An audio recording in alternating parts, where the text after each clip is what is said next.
তাহলে মিল্টন সমাদদারকে আপনিও ভয় পান? তো ভয় পাবো না, কি করেন? ক্যাটার বাহিনী 50 জন, ভয় পাবো না মানে? যে কোনো মুহূর্তে ক্যাটার বাহিনী আর মেরে ফেলাইতে পারে। কিছু ক্যাটার বাহিনী আছে, এইটা বলতে পারবো সাংবাদিকের লোকেরও তাদের সাথে কি ব্যাপারটা করছে এবং কজন ক্যাটার ছিল তার, এরা আপনাকে সাংবাদিকরাই বলতে পারবে। অনুদান আমরা না দিই, পাবলিক দিছে। তো আমি দিতে পারি না, আমি অ্যাক্সিডেন্টে তখন অসুস্থ ছিলাম, আমি তো আর দিইনি, পাবলিক দিছে। কিন্তু যে এই জিরোর থেকে হিরো কী করে এলো, এটারও তো দরকার আছে ভাই, এটার দরকার আছে না? তিনি গ্রেপ্তার, এই আশ্রমে যারা আছে তাদের এখন কি অবস্থা বা কি করা দরকার, কিভাবে? এখন আমার দরকার যে ক্যাটার বাইন্ডা রাখছে, এটা সাংবাদিকরাও জানে, তাদের কাছে লাঠি লুটি দেখাইছে, প্রমাণ দিছে। আপনার ক্যাটার বাইন্ডা এটাকে পুরো গ্রেফতার করার জন্য, নাহলে আমরা যারা বলতেছি আপনাদের কাছে আমরা পয়সা দেবো।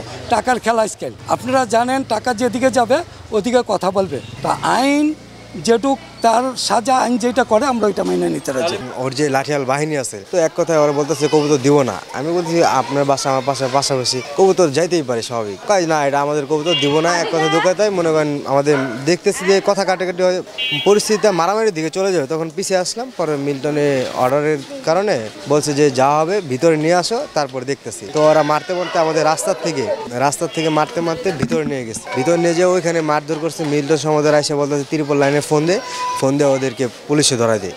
তো এইখানে আমাদের তো কোনো নিরাপত্তা নাই। আমাদের যদি সামান্য একটা কবুতর নিয়ে যদি এলাকার মানুষদের মারধর করে, তো ওর থেকে আমরা কি নিরাপত্তা পাবো? আর ও যে বৃদ্ধাশ্রম চালায়, আমার বৃদ্ধ মার গায়ে হাত দিছে। ওর যে লোক 10-15 জন লোক আমার আম্মুরে মারছে। আমার আম্মুর বয়স প্রায় 65-র মতন বয়স। তো আমার বৃদ্ধ মারে মারছে। তো কিভাবে মানবতার ফেরিয়ালা হয়? তারপর ওর আব্বারে মারছে, ওর আব্বারে মাইরা তারপরে এখানে আসছে। আর ভিতরে মনে করেন প্রতিনিয়ত যে মারামারি হয়, চিলাচিলা হয়। এর আগেও শুনছি একটা মাসালাকে নাকি 19 থেকে 20 হয়েছে, ভিতরে নিয়ে মারধর করছে। হ্যাঁ, আমি পুলিশকে জানিয়েছি, লিখিত অভিযোগও দিছে। তো অভিযোগ লিখছে, কিন্তু পুলিশ কোনো অ্যাকশন নেয় নাই। পুলিশ ওনার সাথে বসে চা খায়।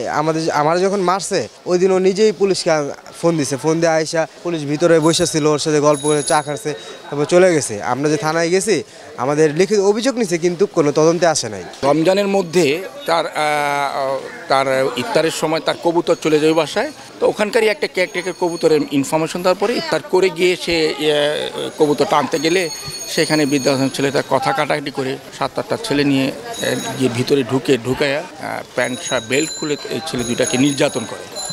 এই নির্যাতনের চিত্রগুলো আমরা ইফতারের পরে যখন আমরা জানতে পারলাম, তখন আমরা দৌড়াদৌড়ি করে দেখেছি উস্কো জনতা বিআরএসও দাঁড়ায় আছে, ভিতরে ওদেরকে মারতেছে। তখন আমি স্থানীয় একজন বাড়িওয়ালাকে অবহিত করলেতে ওই ছেলে দুটাকে উদ্ধার করে নিয়ে আসে। উদ্ধার করে নিয়ে আসার পর মিল্টন সমাজের সাথে আমি ব্যক্তিগতভাবে যোগাযোগ করি এটা সমাধান আসার জন্য, এবং যেন মিচল হয়ে যায়, এটার বড় আকারে যেন না হয়। তখন সে অকথ্য ভাষায় আমার সাথে বাজে আচরণ করে। তা আমি সেই জায়গায় বয়স্ক মানুষ হিসেবে সেটা তখন চুপচাপ হলাম।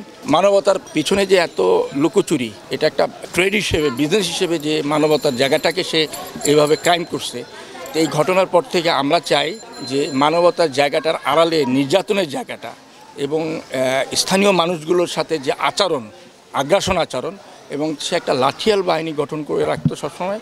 যে কোনো বিষয়ে সে লাঠিয়াল বাহিনীকে সে ব্যবহার করতো এবং মারার নির্দেশ দিত। শেষে যে দুটো ছেলেকে নির্যাতন করলো, এটা তো সে সুষ্ঠু সে বিচারই করলো না, উল্টো সে যারা তার বিপক্ষে কথা বলতে চাইছে তাদেরকেই সে মাদক মামলার হুমকি দিয়ে একটা মেসেজ দিয়ে রাখতো যে তার বিষয়ে যদি কেউ কথা বলতে চায় তাহলে মাদক মামলা দেবে। তো এই ধরনের সবাই তো চায় যে যার যার সম্মান নিয়ে আর্থিকভাবে একটু দূরে থাকুক।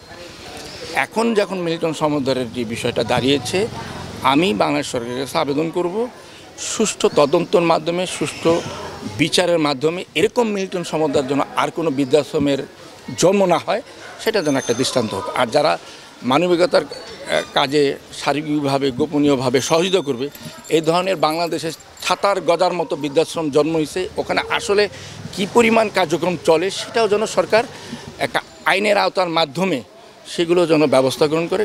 মানুষ দান করবে, দানের জায়গা যেন স্বচ্ছতা থাকে।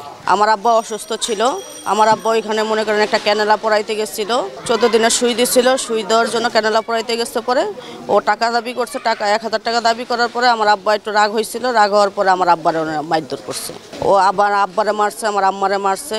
এটা নিয়ে আমাদের সাথে না পাইরা মনে করেন আমার হাজবেন্ডে আমার বাইরে একটা চাঁদাবাজি মামলা দিচ্ছে। আচ্ছা, সে যে গ্রেফতার হয়েছে, আপনারা কি আসলে খুশি হয়েছেন? অবশ্যই খুশি হয়েছি, খুশি হব না কেন? আমরা তো আজকে মনে করেন একটা মানববন্ধন রাখতে চাইছি। আমরা অনেক খুশি, আমরা এলাকার লোকজন অনেক খুশি, আমরা এলাকার লোকজন অনেক অত্যাচার। সেই আশ্রমের মানুষগুলোর এখন কে খাওয়াবে, কিভাবে পরিচালনা করা দরকার বলেন? এটা আমাদের মতে এটা সরকারি আওতায় যাওয়া উচিত।